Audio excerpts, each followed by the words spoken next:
Halo teman-teman, perkenalkan nama saya Jihan Elvaira. Saya dari Pendidikan Biologi Angkatan 2019. Di sini saya akan menganalisis dan mengamati langsung bagaimana interaksi antar komponen biotik.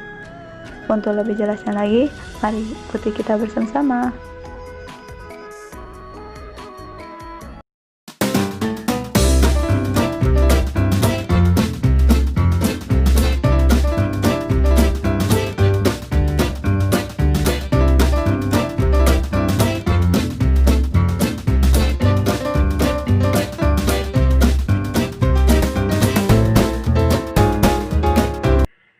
Nah, teman-teman, sebelum kita memasuki materi kita tentang interaksi antar komponen biotik, kita harus tahu apa sih ekosistem itu dan bagaimana komponen-komponennya.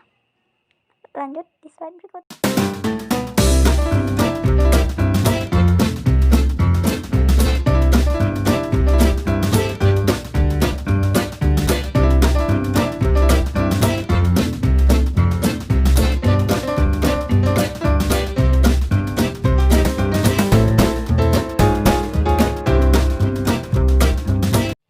Jadi teman-teman, menurut Bapak Tamsli ini, pada tahun 1935, ekosistem itu adalah interaksi antara makhluk hidup dengan lingkungan biotik dan abiotiknya.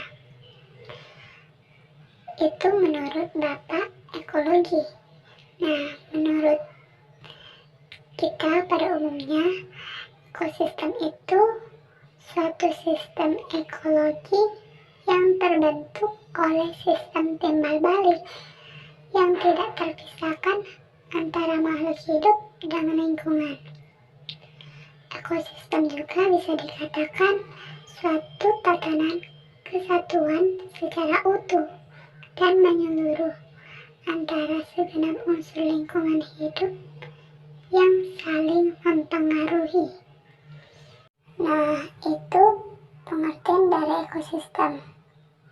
Adapun juga komponen-komponen dari ekosistem tersebut yang terbagi menjadi dua, yaitu abiotik dan biotik. Untuk komponen abiotik adalah komponen fisik dan kimia yang merupakan medium atau substrat tempat berlangsungnya kehidupan atau lingkungan tempat hidup. Dapat kita simpulkan bahwa abiotik itu tuh komponen yang tak hidup. Contohnya air, tanah, udara atau oksigen, kelembapan dan suhu, cahaya matahari, topografi, dan iklim. Dan sedangkan komponen biotik merupakan komponen ekosistem yang terdiri dari makhluk hidup yang meliputi tumbuhan, hewan, dan manusia. Contohnya nih, seperti produsen, konsumen, detritivor, dan dekomposer. Dan ekosistem juga memiliki interaksi antar komponen yang terbagi menjadi tiga, yaitu yang pertama, interaksi antar komponen abiotik, di mana komponen abiotik dapat mempengaruhi komponen abiotik lain secara timbal balik. Yang kedua, interaksi antara komponen abiotik dengan biotik, yaitu komponen abiotik dapat mempengaruhi komponen biotik dalam ekosistem. Demikian pula sebaliknya. Dan yang terakhir, interaksi antar komponen biotik, interaksi antar komponen biotik inilah yang akan dibahas pada materi ini.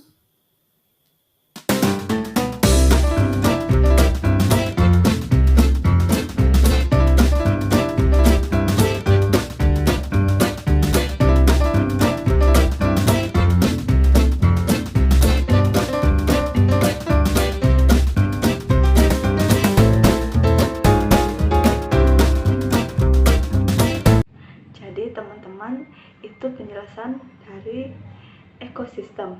Nah, sekarang memasuki materi kita, yaitu interaksi antar komponen biotik. Interaksi antar komponen biotik ini terbagi menjadi dua. Yang pertama, interaksi intraspesifik, dan yang kedua, interaksi interspesifik. Interaksi interspesifik ini merupakan suatu interaksi yang sama spesiesnya, seperti di sini.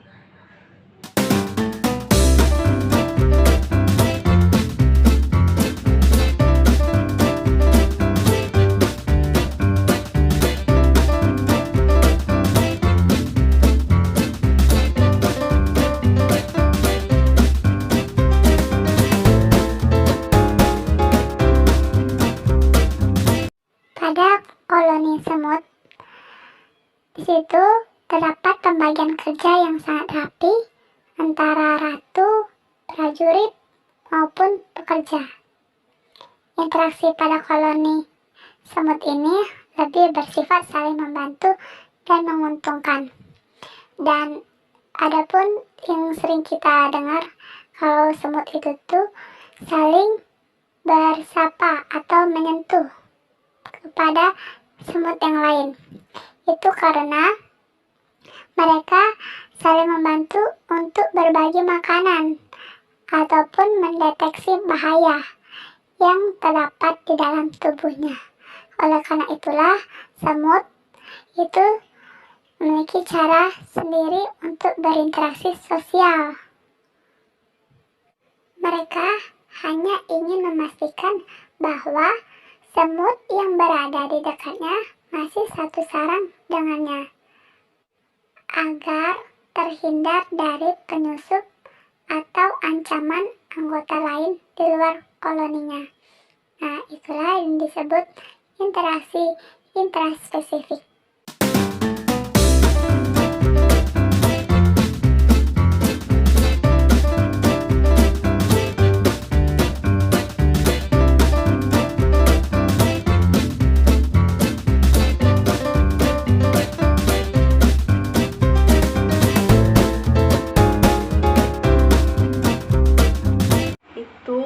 Penjelasan dari intraspesifik.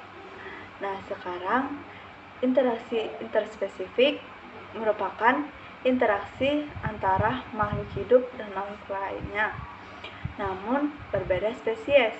Interaksi interspesifik ini terbagi menjadi tiga. Yang pertama, predasi, yang kedua, kompetisi, dan yang ketiga, simbiosis.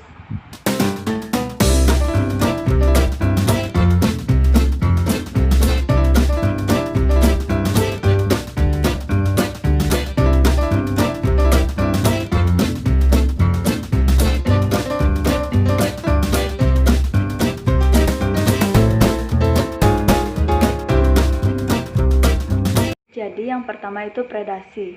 Predasi merupakan bentuk interaksi antara mangsa dan predatornya di suatu ekosistem. Predasi ini berfungsi untuk menyeimbangkan ekosistem agar tidak kelebihan dan kekurangan. Predasi ini contohnya pada tikus dan kucing.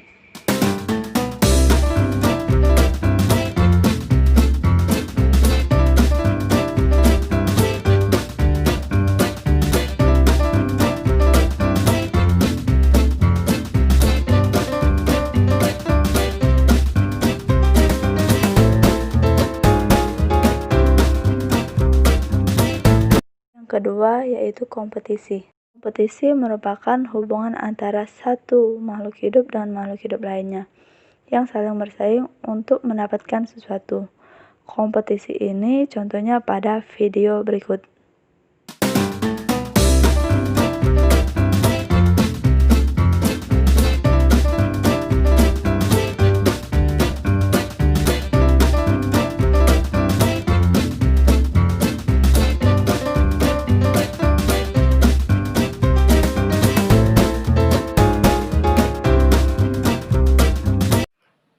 Pada video ini bisa kita lihat bahwa suatu tumbuhan dengan tumbuhan lainnya di suatu wilayah yang sama atau medium yang sama seperti tanah, mereka saling berkompetisi untuk mendapatkan unsur hara seperti air yang ada di dalam tanah tersebut atau bahan-bahan organik yang lainnya.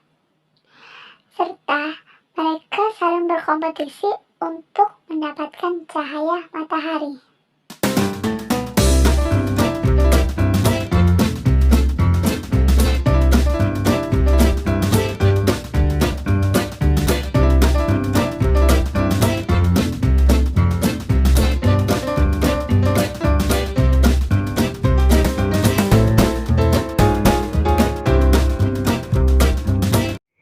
Dan yang terakhir yaitu simbiosis. Simbiosis merupakan hubungan timbal balik antara dua makhluk hidup yang saling berdampingan. Simbiosis ini terbagi menjadi 5 macam. Yang pertama, simbiosis mutualisme. Yang kedua, simbiosis komensalisme. Yang ketiga, simbiosis parasitisme. Yang keempat, simbiosis neutralisme. Yang terakhir, simbiosis amendalisme. Untuk lebih jelasnya lagi, mari kita lihat video berikut.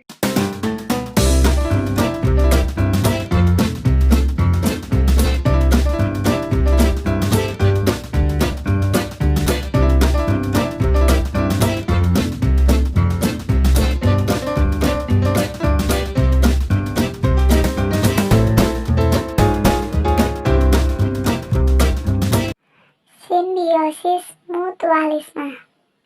Simbiosis mutualisme adalah hubungan yang saling menguntungkan. Contohnya, pada video ini, lebah dan bunga. Lebah membantu penyerbukan pada bunga, sedangkan bunga mengeluarkan nektar untuk makanan si lebah itu. Pada simbiosis komensalisme merupakan hubungan antara satu spesies yang mendapatkan keuntungan, sedangkan spesies lain tidak mendapatkan apa-apa. Contohnya pada petai Cina dan sembung rambat. Pada tumbuhan sembung rambat, ia menumpang di pohon petai Cina tersebut untuk mempertahankan hidupnya. Yang ketiga yaitu simbiosis parasitisme, di mana simbiosis parasitisme merupakan simbiosis yang satu spesiesnya menguntungkan, sedangkan spesies lainnya dirugikan. Seperti jamur di jagung. Jamur sebagai parasit di jagung untuk mempertahankan hidupnya dengan cara menempel di jagung. Yang keempat yaitu simbiosis neutralisme. Simbiosis neutralisme merupakan simbiosis yang tidak saling menguntungkan atau merugikan. Mereka sama-sama netral. Contohnya pada ikan dan keong. Ikan dan keong itu tidak saling menyerang atau tidak saling makan dan dimakan. Yang terakhir yaitu simbiosis amensalisme. Simbiosis amensalisme merupakan simbiosis yang satu spesiesnya tidak mendapatkan apa-apa, baik kerugian maupun keuntungan, sedangkan spesies lain sangat dirugikan, seperti rumput teki dan tumbuhan lainnya. Rumput teki memiliki senyawa kimia yang sangat beracun, sehingga dapat menghambat tumbuhan lainnya yang ada di sekitar rumput teki tersebut. Dan rumput teki tersebut akan mengambil unsur hara yang ada di sekitar tumbuhan lainnya tersebut.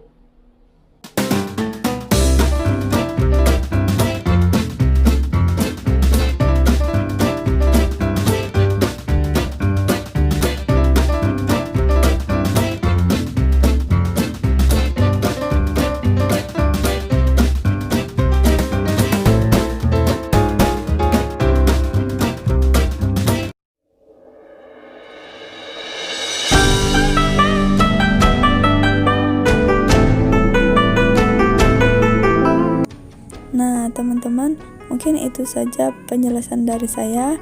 Mohon maaf bila saya banyak kesalahan. Terima kasih untuk teman-teman yang sudah ikuti saya dari awal sampai akhir. Saya mengucapkan wassalamualaikum warahmatullahi wabarakatuh.